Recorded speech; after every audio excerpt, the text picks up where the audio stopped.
क्यों आप लोग कह रहे हैं कि लोकतंत्र? देखिए, अव्वल चूंकि आपने ये सवाल पूछा, मैं तकरीबन 15 वर्षों से, उससे ज्यादा से ही चुनाव आयोग के संपर्क में हूं। अलग अलग चुनाव आयुक्त आए गए, मुझे बेहद पीड़ा के साथ बाहर निकल करके ये बोलना पड़ा कि मैं इस मीटिंग को, जो इतने महत्वपूर्ण मुद्दे पे थी, मैं इसे सौहार्दपूर्ण नहीं कह सकता। चुनाव आयोग को सुलभ होना चाहिए, सुनना चाहिए। सुनने की प्रवृत्ति लोकतंत्र की मौलिक शर्त होती है। हमने सारी चिंताएं बताई, जो सवाल पूछे, चाहे नेता प्रतिपक्ष तेजस्वी जी की ओर से पत्र में जो चीजें इंगित थी, टाइमिंग को लेकर के, डिफिकल्टीज को लेकर के, बेदखल करने की एक जो लोगों के अंदर परसेप्शन, जिसकी वजह से वोटबंदी बोल रहे हैं इसको, एक का भी हमें ढंग से जवाब नहीं मिला। और मैं समझता हूं कि 2003 के बाद, अगर 22 वर्षों के बाद ये हुआ, तो हमने एक छोटा सवाल पूछा था, इसका रैशनल क्या था? कोई पोजीशन पेपर लिया था?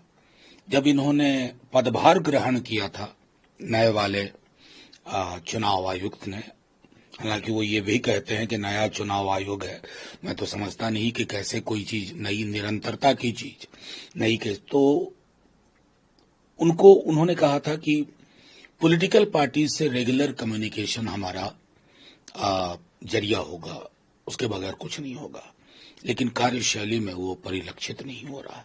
इसी संदर्भ में हमने कहा कि करोड़ों लोग दस्तावेज जुटाओ अभियान में लगेंगे और निशाने पे वो 20% माइग्रेंट है, जिसका जिक्र सीईसी ने भी किया। वो 20% माइग्रेंट कौन है? अलग अलग राज्यों में काम करते हैं, पर्व त्योहार में घर आते हैं, यहां के ही वोटर बने रहना चाहते हैं, क्योंकि चुनाव का बिहार में एक अलग मिजाज है। हम ही दिल्ली आने के कई वर्षों बाद तक मैं दिल्ली का वोटर नहीं था, चुनाव के वक्त में बिहार जाता था, बिहार का वोटर था। तो ऐसी परिस्थितियां बहुत जगह, लेकिन आप जिस तरह के दस्तावेज 11 मांग रहे हैं, उसमें से एक बड़ी आबादी नहीं दे पाएगी। ये कौन लोग हैं? एक गरीब है, दलित है, पिछड़े हैं, मुसलमान है। अगर आपने इनको बेदखल करने का कोई एक आवरण ढूंढ लिया है, तो ये लोकतंत्र को बीमार करने की साजिश है। भी आलोचना किया चुनाव आयोग का, जिस तरह से संवाद, तेजस्वी यादव ने यहां तक कहा कि ये बीजेपी के सेल हैं चुनाव आयोग को। देखिए, बहुत सारी चीजें बीते दिनों में ऐसी हुई हैं। आपको स्मरण होगा चंडीगढ़ के मेयर का चुनाव, और उनकी वो तस्वीर सीसीटीवी कैमरा का, वो तस्वीर तस्दीक करती है इस बात की कि सुकुमार सेन से लेके यहां तक की यात्रा कैसे कर ली हमने। उस संदर्भ में चीजों को देखिए। और मैं बार बार कहता हूं, चुनाव आयोग 324 के तहत स्वतंत्र और निष्पक्ष चुनाव का वाहक है, और ये दो शब्द मात्र नहीं है। लेवल प्लेइंग फील्ड कहां है? कौन सी बड़े बड़े सूरमा लोग बीजेपी के किस तरह के नफरत के भाषण देते रहे? मैंने सैकड़ा कंप्लेन किया। चुनाव के बाद पावती की खबर आती है, कैसे भरोसा होगा? भरोसा टूटना लोकतंत्र के लिए, चुनाव आयोग से भरोसा टूटना, उठना, ये लोकतंत्र के लिए उचित नहीं है। काश कि हमारे जो लोग वहां बैठे हैं इसको समझें।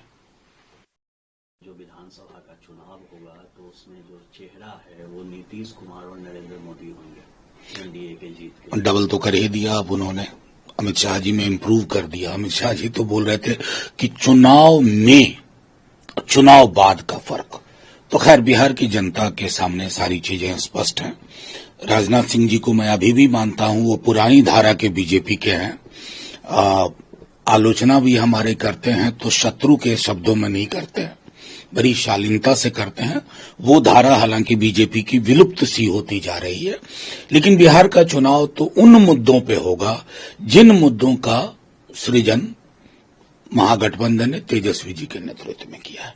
चाहे नौकरी का मसला हो, बेहतर स्वास्थ्य का हो, माई बहन मान योजना हो, बिजली में रिलीफ का मसला हो, गैस सिलेंडर में रिलीफ का मसला हो, या एग्रो बेस्ड इंडस्ट्रीज के जाल बिछाने का हो या छात्र युवाओं के लिए संबल प्रदान करने का हो, मुद्दा यही रहेगा, कोई कुछ कर ले, इसमें बदलाव नहीं होगा।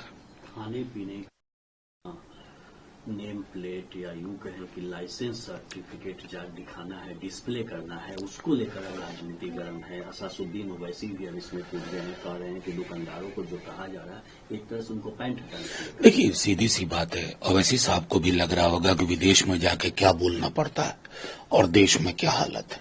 यह हम सब के लिए दुविधा का क्षण है। माननीय सर्वोच्च न्यायालय की टिप्पणी तक को भुला दिया गया। क्या प्रशासन का ये काम नहीं है कि सर्वोच्च न्यायालय की पिछली टिप्पणी के आलोक में ही व्यवहार हो? और बार बार एक चीज कहता हूं, धार्मिकता और धर्मांधता में फर्क होता है। धर्मांध बना करके ना कुछ हासिल नहीं कर पाइएगा। एक दूसरे के खात्मे की इबारत हम लिख देंगे।